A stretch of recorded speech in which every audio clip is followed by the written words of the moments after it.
जय श्री राधे कृष्ण। प्रिय मित्रों, वीडियो को शुरू करने से पहले आइए प्रार्थना करें। हे कृष्णा, जो भी भक्त आज इस अमृत वाणी को सुन रहा है, उनके जीवन में आपकी कृपा सदा बनी रहे और उनके सभी कष्ट दूर हों। मित्रों, इस अद्भुत वाणी को सुनने से पहले अपने विचार और भक्ति को व्यक्त करते हुए नीचे कमेंट में जय श्री राधे कृष्ण जरूर लिखें। आपकी यह भक्ति हमारी इस यात्रा को और भी अद्भुत बनाएगी। तो चलिए बिना देरी किए इस दिव्य यात्रा की ओर बढ़ते हैं। श्री कृष्ण कहते हैं, मनुष्य जब स्वयं के साथ समय बिताना सीख जाता है तो उसे जीवन का असली स्वरूप समझ में आने लगता है। आत्मचिंतन ही वह मार्ग है जो उसे सत्य, शांति और आत्मज्ञान की ओर ले जाता है। कई बार हम जीवन की भागदौड़ में इतने उलझ जाते हैं कि खुद को ही भूल जाते हैं। हर दिन नए लक्ष्य, नई उम्मीदें और समाज की अपेक्षाएं हमें घेर लेती हैं। लेकिन जब हम अकेले होते हैं तो हमें अपने भीतर झांकने का अवसर मिलता है। यह अकेलापन कोई अभिशाप नहीं, बल्कि एक अनमोल उपहार है जो हमें खुद को समझने और अपने जीवन के लक्ष्य को स्पष्ट करने का मौका देता है। कल्पना कीजिए, एक शांत झील के किनारे बैठे हुए हैं। अगर पानी में लगातार हलचल हो तो उसमें अपना प्रतिबिंब देख पाना असंभव हो जाता है। लेकिन जब पानी स्थिर होता है तो हमारा चेहरा साफ दिखाई देता है। ठीक वैसे ही जब हम अकेले होते हैं और बाहरी दुनिया की हलचल से दूर होते हैं तो हमें अपनी असली पहचान देखने का अवसर मिलता है। महाभारत में अर्जुन भी इसी स्थिति में थे। जब वे युद्ध भूमि में खड़े थे तो चारों तरफ शोर था। युद्ध का शोर, कर्तव्यों का शोर, रिश्तों की उलझन। इस शोर में वे भ्रमित हो गए और अपना उद्देश्य ही भूल बैठे। तभी श्री कृष्ण ने उन्हें आत्मचिंतन करने के लिए प्रेरित किया। उन्होंने अर्जुन से कहा कि वे अपने भीतर झांके और जाने कि उनका असली कर्तव्य क्या है। जब अर्जुन ने अपने मन की गहराइयों में उतरकर सोचा, तब उन्हें अपने जीवन का उद्देश्य समझ आया। आज के समय में भी यही सच है। जब हम अकेले होते हैं तो हमें अपने जीवन के कई महत्वपूर्ण सवालों के जवाब मिलते हैं।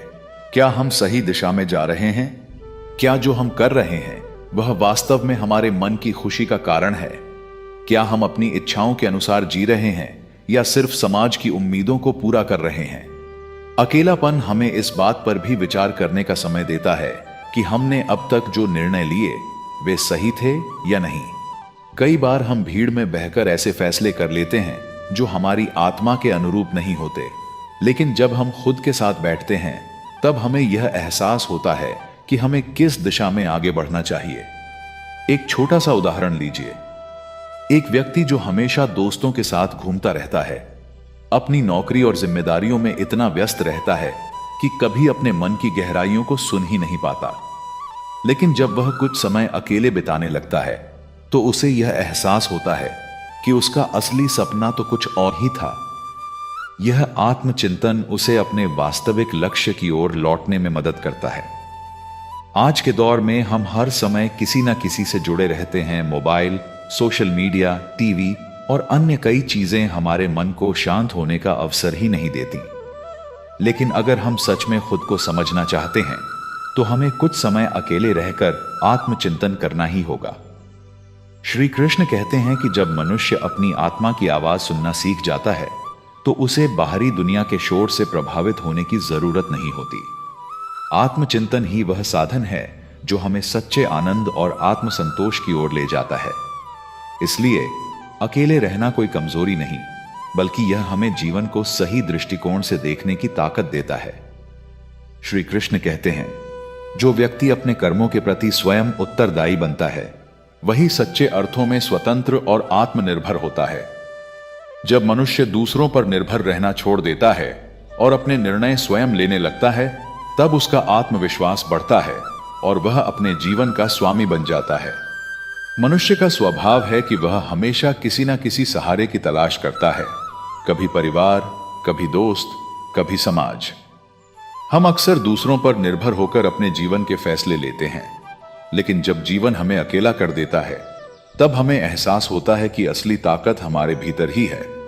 अकेले रहने से हमें यह सीखने का अवसर मिलता है कि हम अपनी परेशानियों का हल खुद निकाल सकते हैं और अपने निर्णय खुद लेने में सक्षम हैं। महाभारत में एक बहुत ही गहरा प्रसंग है।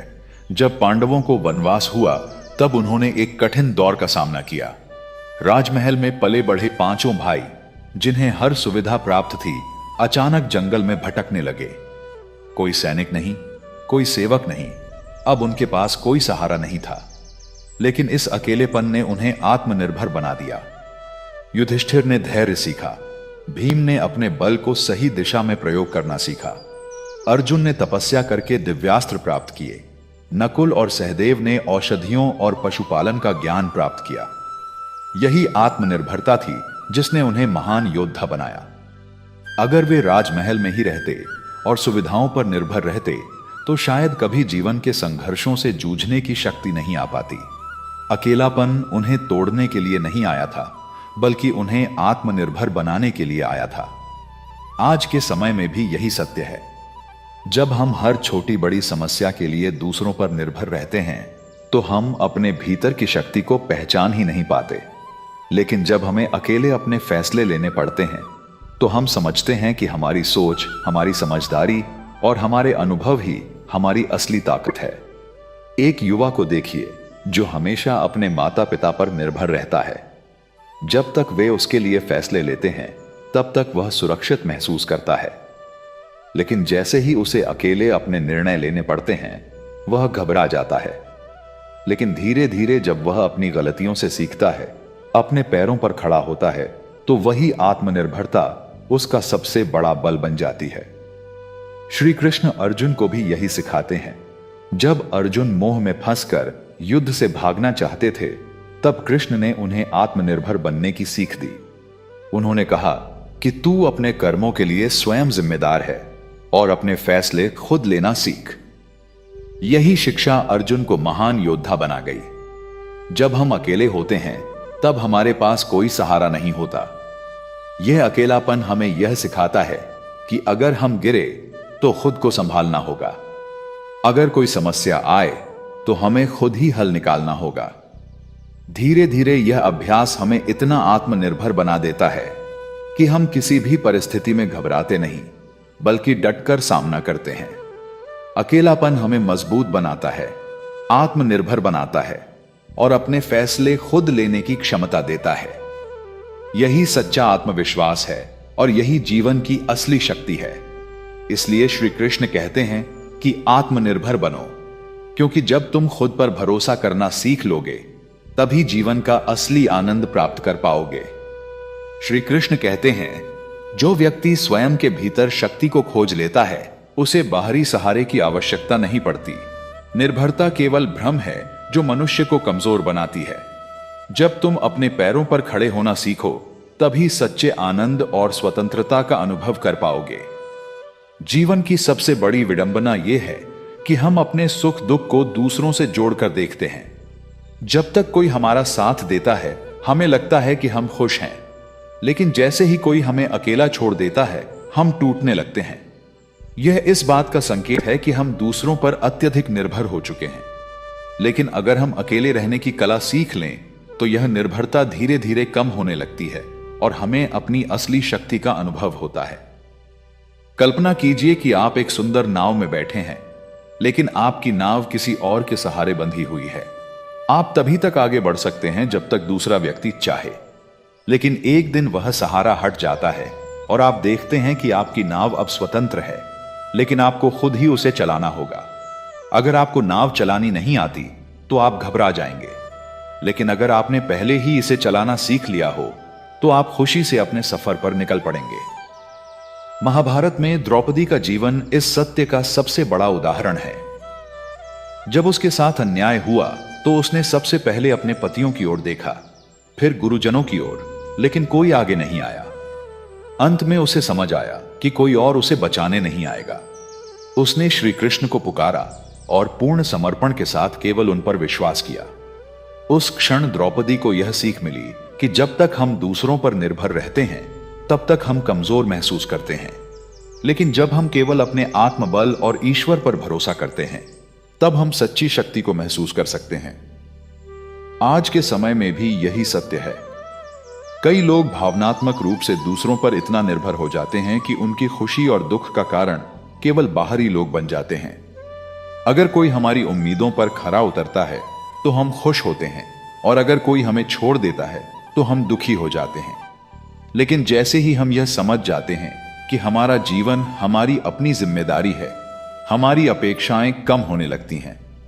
जब हम दूसरों से उम्मीदें लगाना छोड़ देते हैं, तभी हम सच्चे अर्थों में अपने जीवन को अपने तरीके से जीना शुरू करते हैं। एक पक्षी का उदाहरण ले। जब वह छोटा होता है तो अपने माता पिता के घोंसले में सुरक्षित रहता है।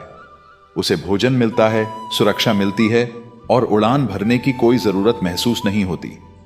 लेकिन जैसे ही वह बड़ा होता है, माता पिता उसे घोंसला छोड़ने के लिए मजबूर करते हैं। पहली बार जब वह अकेला उड़ता है तो उसे डर लगता है, लेकिन जैसे ही वह हवा में अपने पंखों की शक्ति को महसूस करता है, उसे एहसास होता है कि वह खुद उड़ सकता है और अब उसे किसी सहारे की जरूरत नहीं। श्री कृष्ण हमें यही सिखाते हैं कि हमें अपने पंखों पर भरोसा करना सीखना चाहिए, ना कि दूसरों की शाखाओं पर बैठकर जीवन बिताना चाहिए। जब हम अकेले रहना सीखते हैं तो हमें दूसरों की स्वीकृति या उनके सहारे की आवश्यकता महसूस नहीं होती। हम अपने भीतर की शक्ति को पहचानते हैं और अपने जीवन को अपने अनुसार जीना शुरू करते हैं। यही आत्मनिर्भरता की सबसे बड़ी पहचान है। इसलिए जब भी जीवन तुम्हें अकेला कर दे, उसे एक अवसर की तरह देखो। यह समय है अपनी नाव को खुद चलाने का, अपने पंखों को पहचानने का और अपने जीवन को पूरी तरह से अपने तरीके से जीने का।